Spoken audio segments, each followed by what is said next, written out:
Well, earlier in the program, we heard from CommonGround volunteer Karol Swan about locally produced foods, and that interview will be on our Facebook page a little bit later this morning. And now Karol is back with a recipe to share, and Taryn is standing by now with more. Well, I don't know about you, but I love rhubarb, and it is rhubarb season, and you've got a great recipe today. I know a lot of people are excited about this one, Karol. Oh, good. Because it's, I found it on Pinterest or those websites because I thought I want to do something different, and because so many of them were similar to what I've done. Well, you kind of use the same recipes over and over. Yeah. You want to try something new. Yeah. And this one's a hit? Your husband likes? Oh, yeah. Everybody likes it? Everybody. And it's got eggs and fruit, so it's pretty healthy. I always laugh about that. Okay. But I already cut the rhubarb. I already greased my pan with butter, Okay. and then I put a few small chunks underneath. It's underneath the rhubarb. This is a rhubarb out of my field, out of my yard. Okay. And so we'll start with, you take 4 eggs, and you just start whipping them. Now, would you use a mixer for this typically? Yeah. Okay. And then we'll put a cup of milk. And then we start with our sugar, and if you want to just kind of do like that. And some baking powder.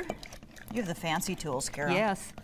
I saw that. I never buy fancy stuff, and I saw that. I thought, oh, that's cute. That is a fancy tool. And baking powder, salt, and some flour, and some vanilla. And we'll just mix it up together. Okay.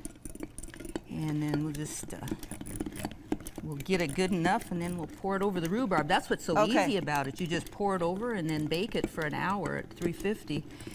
And how much rhubarb do you need? 3 cups, diced rhubarb, which is depending on your stalk size. Some of my stalks were huge, some of them were little. So. Okay, do you have a big area of rhubarb in your yard? Probably no, not really. It's probably a little bit longer than this table, and I still get lots and lots of rhubarb, except if the wind beats it up, then. Yeah.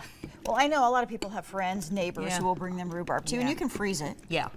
I mix like a 1/4 cup of sugar in 3 cups, and then put it in the freezer, and it works really good. Okay. So we'll pour this in here, and you just bake it, and it seems like it might not be set up, but after 1 hour, it is. You take it out and then you let it set, and it'll set up just fine. And you can serve this warm or cold, probably. Warm or cold. You can put Cool Whip on it. You can put ice cream on it or anything. Very good. Rhubarb custard. It's perfect for this time of year. This recipe is on my Facebook page and on our Pure Nebraska Facebook page if you want to copy it down. Yeah. Karol, thanks. Thank you. Okay, back to you, John.